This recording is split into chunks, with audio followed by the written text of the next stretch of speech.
Hello, welcome to session 39 of my Not Your Average Bible Studies. My name is Allie with A. Marie Speaks. Today is August 24th, 2025, and thanks for joining me and taking some time out of your day and your week to reflect on Christ, on God, on all things that are sacred and special. That's been the intention behind my Sacred Sunday practice, and hoping to extend that gracious offer out to anyone and everyone who joins me here every Sunday. So thank you if you're returning, and if you're brand new, thank you as well. I will be picking up where we left off in the middle of chapter 20, Matthew. I am reading from a Pocket's Gideon version, a new, no, it's not new. It's the authorized King James version of the New Testament. And this is probably my own, not probably, but it is for sure, my own non-traditional reading from my own standpoint and perspective, and thanks for joining. I guess let's get into where we left off. And Jesus, 17, verse 17, excuse me.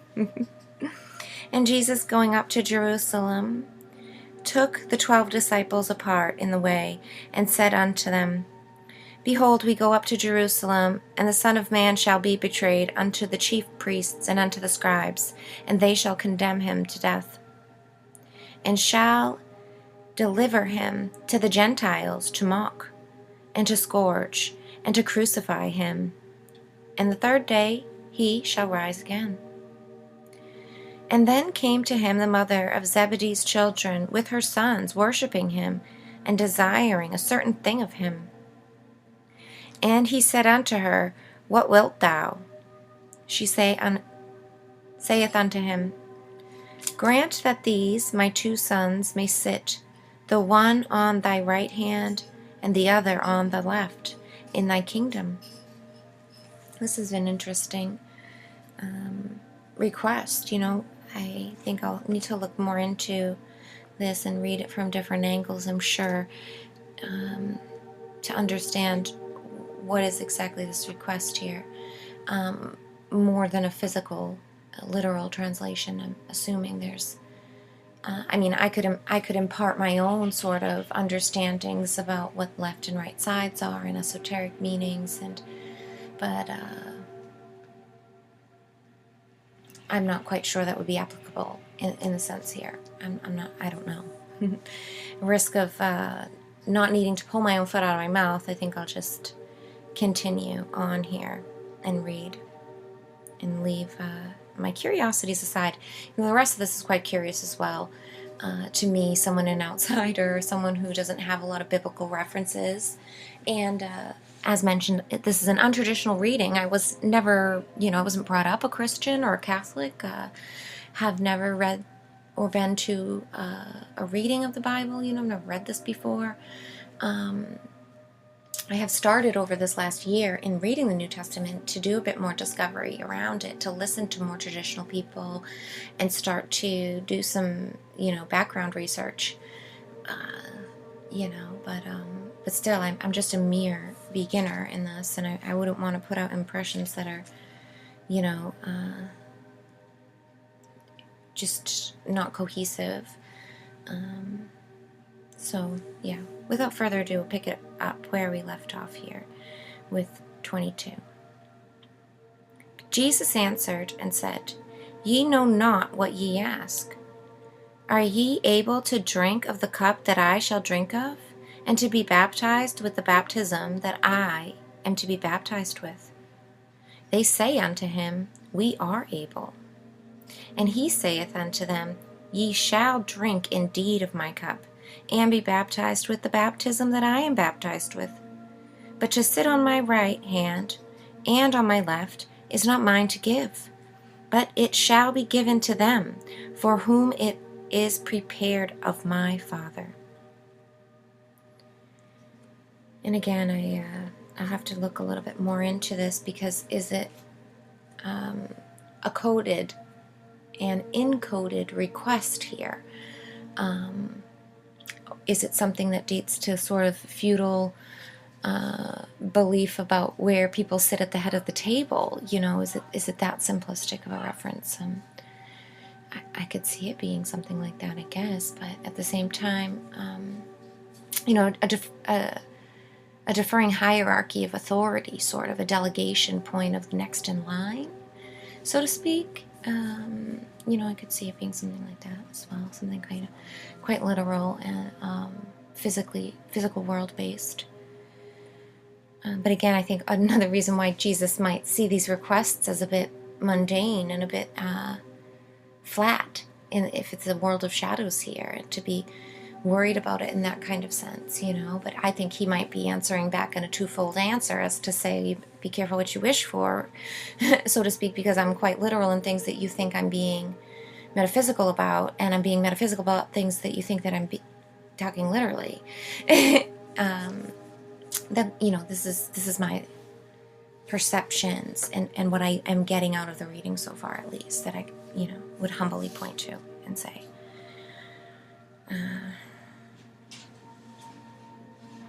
But let's pick it up, right? With 24. And when the 10 heard it, they were moved with indignation against the two brethren.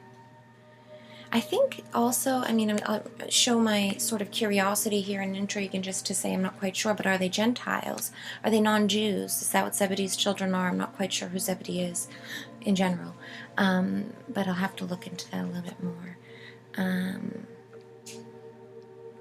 Because, just to go on furthermore here, to say in 25, Jesus called them unto him and said, Ye know that the princes of the Gentiles exercise dominion over them, and they that are great exercise authority upon them.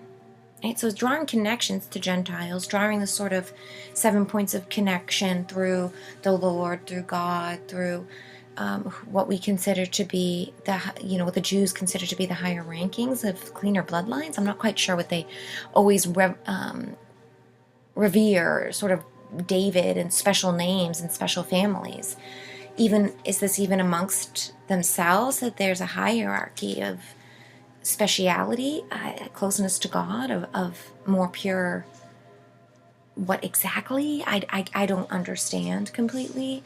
Maybe just because I'm not birthed into something like that. But I just think that it's it appears to be quite false in the making, that there's too many questions to be asked about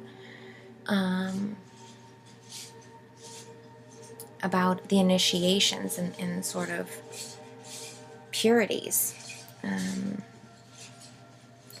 But again, I almost get it in a sense of having, if it's a knowledge-based understanding, and also about health and wellness and about harmony within the body and that kind of thing, those do have passages and rites that need to be gone through, and initiates need to have certain practices, in order to be fine-tuned. But that wouldn't have to do, I wouldn't think, with bloodlines, holding a bearing on that so much as the development of the person in the lifetime. But of course, I could stand to be corrected, and I don't have much of a stance on it in the first place. It just seems improper to me. It seems inverted and with lots of wrinkles when I seek about truth around that.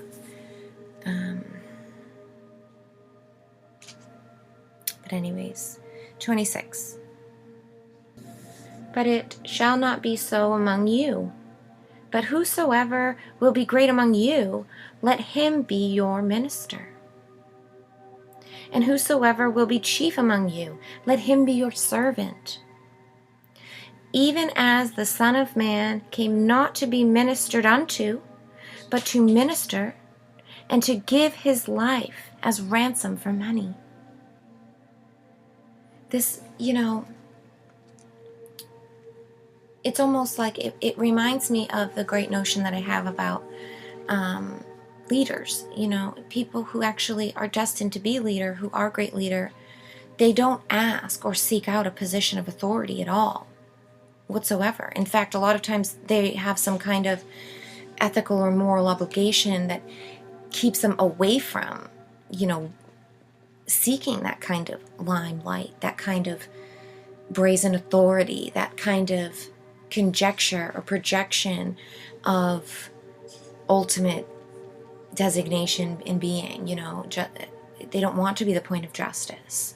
And in fact, they don't see them even when they are acting injustice, or they're a good problem solver, or they're people who come to them for leadership. People follow them because of what they're doing, not because they say, hey, look, follow me.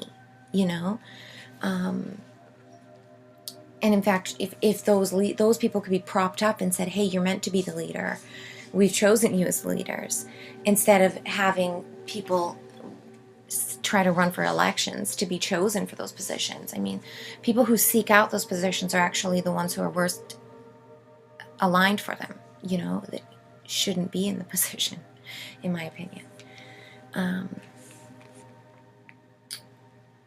But yeah, it really reminds me of this kind of mindset, this kind of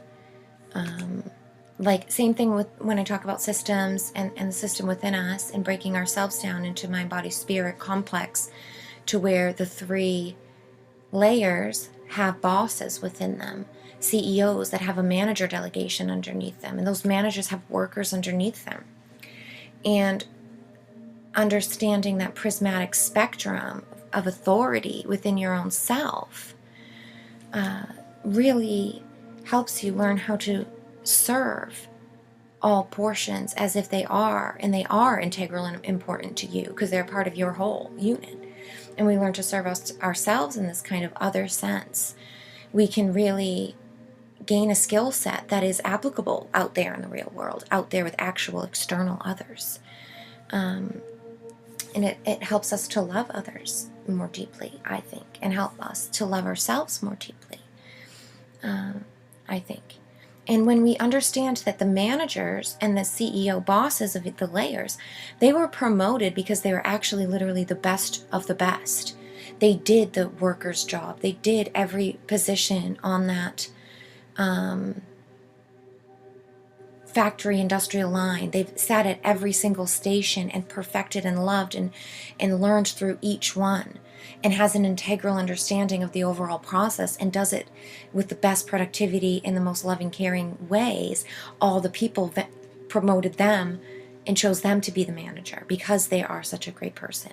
And that manager loves their position and knows everybody else's job. And if everyone else below them needs troubleshooting, needs a day off, needs whatever the case might be, they would step in and do that work just as they would do it for their child. If their child didn't feel well, they'd step in and do it for them. You know what I mean? Like, there's a loving brotherhood in the relationships there, in the dynamics, that embodies unconditional love. It embodies harmonious solutions, and that everyone is happy to do. Just like the CEO has had all the positions through the managerial departments, has done and overseen and understands all the parts of execution within the system, within the business, the priorities, the delegation, all the parts, the inner and the outer functions that define what the system is. And he would know and have done all of them, and then been rightly promoted to top boss because he knows every position well. I think this kind of humble understanding of integrated value is also what Jesus is speaking about here, that even the chief should be the servant of all, and it's so controversial and opposite to what has been promoted and shown in the mainstream. And even these days, in all the traditional churches are all the same negative functionality and a dogmatic liar loops, promoting biasedly, for self-serving purposes. Anyways, hence the reason, our time's so parallel to Jesus' time, and hence the reason that Jesus was outside of the traditional church and government structures and all of the mainstream happenings between city, state, and synagogue back then. It's like he saw it all for the charade show circus that it was, the pay-to-play nonsense, same thing as we see out in our world today. Plenty of us are saying this isn't correct. It's not anything about the truth. Anyway, sorry. To pick it back up for 29. And as they departed from Jericho, a great multitude followed him. And behold, 2 blind men, sitting by the wayside, when they heard that Jesus passed by, cried out, saying, "Oh, have mercy on us, O Lord, thou Son of David." And see, now they use that terminology. This is such an interesting label and archetype, a sort of crown to be placed upon his head, sort of, and it's such an interesting dynamic. Is it a play on words? Is it a truthful lightning? Is it a recognition of truth and honoring in an honest, innocent way? Or is it a belittling, sarcastic mockery? Is it somewhere in between? Is it a jest and a poke to see if you consider it to be condemnation and blasphemy? It's such a strange point of intersection, to be caught at, and in between, and to not want to denounce, I'm sure, but also not wanting to answer to, anyways. And Jesus stood still, called them, and said, oh wait, I just skipped some lines, excuse me. I meant to pick it up at 31. And the multitude rebuked them, because they should hold their peace. But they cried the more, saying, "Have mercy on us, O Lord, thou Son of David." And Jesus stood still, called them, and said, "What will ye that I shall do unto you?" They said unto him, "Lord, that our eyes shall be opened," or may be opened, excuse me. So Jesus had compassion on them and touched their eyes, and immediately their eyes received sight, and they followed him. And that's the end of chapter 20. And how interesting, again, the tie to belief, the tie to understanding who you are, where you come from, and what divineness is held within you, I think perhaps ties into the power of the words, the power of understanding where intention is coming from. These blind men intentionally seeing him as their Savior, seeing him as that point of interlinkage, ancestry, and the accumulation of it, the lineage, seeing that as their release, as their healing mechanism, perhaps is, all that's needed. But they needed that background knowledge. They need to know that that's where it comes from. And perhaps the separation is the Gentiles and others don't have that back knowledge, maybe it's nothing to do with worth or anything to do with true proximity to God, or